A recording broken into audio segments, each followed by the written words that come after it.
السلام علیکم محترم سامعین کرام، امید ہے آپ لوگ خیریت سے ہوں گے۔ آج ہم 12واں پارہ اس کا خلاصہ پڑھیں گے۔ دعا ہے اللہ تعالی ہمیں اس کو سمجھنے کی توفیق عطا فرمائے۔ بسم اللہ الرحمن الرحیم، رب اشرح لی صدری ویسر لی امری واحلل عقدۃ من لسانی یفقہوا قولی۔ 12واں پارہ، اس پارے میں دو حصے ہیں۔ نمبر 1 سورہ ہود مکمل، اس کی ابتدائی 5 آیات 11ویں پارے میں ہیں۔ نمبر 2 سورہ یوسف کا بقیہ حصہ۔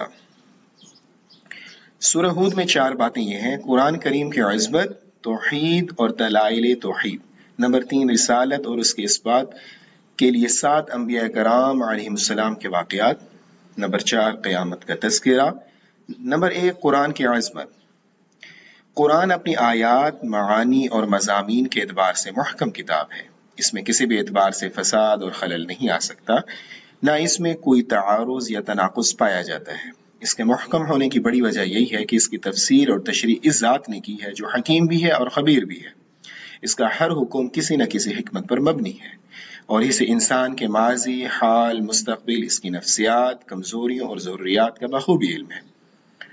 نمبر 2 منکرین قرآن کو چیلنج دیا گیا ہے: اگر واقعی قرآن انسانی کاوش ہے تو تم بھی اس جیسی 10 صورتیں بنا کر لے آؤ۔ نمبر 2 توحید اور دلائل توحید۔ ساری مخلوق کو رزق دینے والا اللہ ہی ہے، خواہ وہ مخلوق انسان ہو یا جنات، چوپائے ہوں یا پرندے، پانی میں رہنے والی مچھلیاں ہوں یا زمین پر رینگنے والے کیڑے مکوڑے۔ آسمان اور زمین کو اللہ ہی نے پیدا کیا۔ نمبر 3 رسالت اور اس کے اثبات کے لیے 7 انبیاء کرام علیہ السلام کے واقعات۔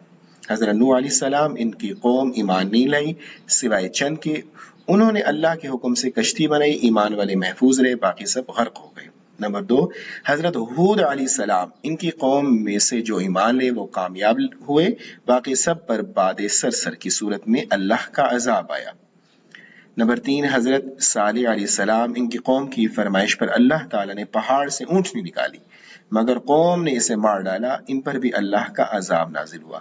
کہا جاتا ہے کہ ان پر عذاب بادلوں میں سے شعلے یعنی آگ برسی تھی۔ نمبر 4 حضرت ابراہیم علیہ السلام، حضرت ابراہیم علیہ السلام کی بیوی کو اللہ تعالیٰ نے بڑھاپے کی حالت میں بیٹا اسحاق عطا فرمایا، پھر ان سے بیٹے یعقوب ہوئے۔ بعض روایت میں ہے کہ بڑھاپے میں اسماعیل عطا فرمایا۔ نمبر 5 حضرت لوط علیہ السلام، ان کی قوم کے کچھ لوگ بدکار تھے، عورتوں کی بجائے لڑکوں کی طرف مائل ہوتے تھے۔ کچھ فرشتے خوبصورت جوانوں کی شکل میں حضرت لوط علیہ السلام کے پاس آئے، ان کی قوم کے بدکار لوگ بھی وہاں پہنچ گئے۔ حضرت لوط علیہ السلام نے انہیں سمجھایا کہ لڑکیوں سے شادی کر لو، مگر وہ نہ مانے۔ ان پر اللہ کا عذاب آیا، اس بستی کو زمین سے اٹھا کر الٹا دیا گیا اور ان پر پتھروں کا عذاب نازل کیا گیا۔ نمبر 6 حضرت شعیب علیہ السلام، ان کی قوم کے لوگ ناپ تول میں کمی کرتے تھے، جنہوں نے نبی کی بات مانی وہ بچ گئے، نافرمانوں پر چیخ کا عذاب آیا۔ نمبر 7 حضرت موسیٰ علیہ السلام، فرعون نے ان کی بات نہیں مانی، اللہ نے اسے اور اس کے ماننے والوں کو ناکام کر دیا۔ ان واقعات میں سے ایک طرف تو عقل، فہم، سمع، بصر والوں کے لیے بے پناہ عبرتیں اور نصیحتیں ہیں، دوسری طرف حضور اکرم صلی اللہ علیہ وسلم اور مخلص اہل ایمان کے لیے تسلی اور ثابت قدمی کا سامان اور سبق ہے۔ اسی لیے یہ واقعات بیان کرتے ہوئے آپ کو استقامت کا حکم دیا گیا، جو کہ حقیقت میں پوری امت کو حکم ہے۔ استقامت کوئی آسان چیز نہیں بلکہ انتہائی مشکل صفت ہے جو اللہ کے مخصوص بندوں کو ہی حاصل ہوتی ہے۔ استقامت کا مطلب یہ ہے کہ پوری زندگی ان تعلیمات کے مطابق گزاری جائے جن کے مطابق گزارنے کا اللہ نے حکم دیا ہے۔ قیامت کا تذکرہ۔ روز قیامت انسانوں کی 2 قسمیں ہوں گی: نمبر 1 بدبخت لوگ، نمبر 2 نیک بخت لوگ۔ بدبختوں کے لیے ہولناک عذاب ہوگا جب تک اللہ چاہیں گے، حالت کفر پر مرنے والے ہمیشہ ہمیشہ کے لیے جہنم میں رہیں گے۔ نیک بختوں کے لیے اللہ تعالیٰ نے جنت میں ہمیشہ ہمیشہ کی بے حساب نعمتیں رکھی ہیں۔ سورۃ یوسف میں قصہ حضرت یوسف علیہ السلام بھی تفصیل ہے۔ تمہید اس کی کچھ یوں ہے: تمام انبیاء کرام کے قصے قرآن میں بکھرے ہوئے ہیں، مگر حضرت یوسف علیہ السلام کا قصہ پورا کا پورا صرف اسی صورت میں ہے۔ دوسری صورتوں میں ان کا نام تو آیا ہے مگر قصہ تھوڑا سا بھی کسی اور صورت میں مذکور نہیں۔ حضرت یوسف علیہ السلام کا قصہ ہمارے نبی صلی اللہ علیہ وسلم کی مبارک زندگی کے بہت زیادہ مشابہ ہے۔ آپ علیہ السلام کے بھی قریشی بھائیوں نے آپ سے حسد کیا، آپ کو مکہ چھوڑ کر جانا پڑا۔ حضرت یوسف علیہ السلام کنویں میں رہے، آپ علیہ السلام غار سور میں رہے، وہ مصر گئے، آپ مدینہ گئے، وہ وزیر بنے، آپ پہلی اسلامی مملکت کے حاکم بنے۔ بعد میں بھائی ان کی شرمندہ ہو کر آئے، آپ کے سامنے بھی فتح مکہ کے موقع پر سب نے گردنیں جھکا لی۔ انہوں نے کہا لا تثریب علیکم اليوم، آج کے دن سے تم پر کوئی عتاب اور ملامت نہیں ہے۔ آپ علیہ السلام نے بھی فرمایا میں تم سے وہی کہتا ہوں جو میرے بھائی یوسف نے اپنے بھائیوں سے کہا تھا۔ قصہ حضرت یوسف علیہ السلام۔ حضرت یعقوب علیہ السلام کے 12 بیٹے تھے۔ حضرت یوسف علیہ السلام ان میں سے غیر معمولی طور پر حسین تھے۔ ان کی سیرت اور صورت دونوں کے حسن کی وجہ سے ان کے والد حضرت یعقوب علیہ السلام ان سے بے پناہ محبت کرتے تھے۔ ایک مرتبہ حضرت یوسف علیہ السلام نے خواب میں دیکھا، اپنے والد گرامی کو اپنے خواب سنایا کہ 11 ستارے، چاند اور سورج مجھے سجدہ کر رہے ہیں۔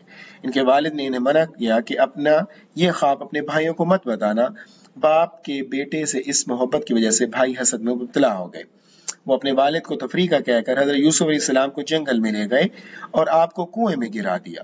وہاں سے قافلہ گزرا، انہوں نے پانی نکالنے کے لیے کنویں میں ڈول ڈالا تو اندر سے آپ نکل آئے۔ قافلے والوں نے مصر میں جا کر بیچ دیا۔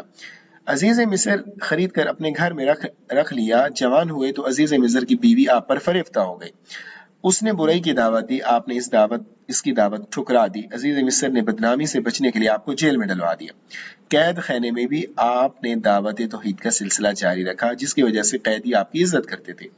بادشاہ وقت کے خواب کی صحیح تعبیر اور تدبیر بتانے کی وجہ سے آپ اس کی نظروں میں جج گئے۔ اس نے آپ کو خزانے، تجارت اور مملکت کا خود مختار وزیر بنا دیا۔ مصر اور گرد و پیش میں قحط کی وجہ سے آپ کے بھائی غلہ حاصل کرنے کے لیے مصر آئے۔ ایک دو ملاقاتوں کے بعد آپ نے بتایا میں تمہارا بھائی یوسف ہوں۔ پھر آپ کے والدین بھی مصر میں آ گئے اور سب یہیں کر آباد ہو گئے۔ یہاں بصائر و عبر از قصہ حضرت یوسف علیہ السلام کی قصے سے عبرت کیا حاصل ہوتی ہے؟ مصیبت کے بعد راحت ہے۔ حسد خوفناک بیماری ہے۔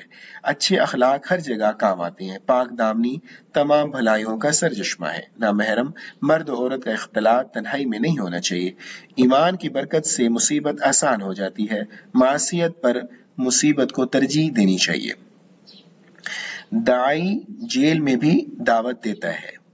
موضع تہمت سے بچنا چاہیے۔ جو حق پر تھا اس کی سب نے شہادت دی۔ اللہ تعالیٰ نے، خود حضرت یوسف علیہ السلام نے، عزیز مصر کی بیوی نے، عورتوں نے، عزیز مصر کے خاندان کے ایک ایک فرد نے۔ یہ سورت یوسف کا خلاصہ اور یہاں اس پارے کا خلاصہ تھا۔ دعا ہے اللہ تعالیٰ ہمیں اس پر عمل کرنے کی توفیق عطا فرمائے۔ السلام علیکم ورحمۃ اللہ وبرکاتہ۔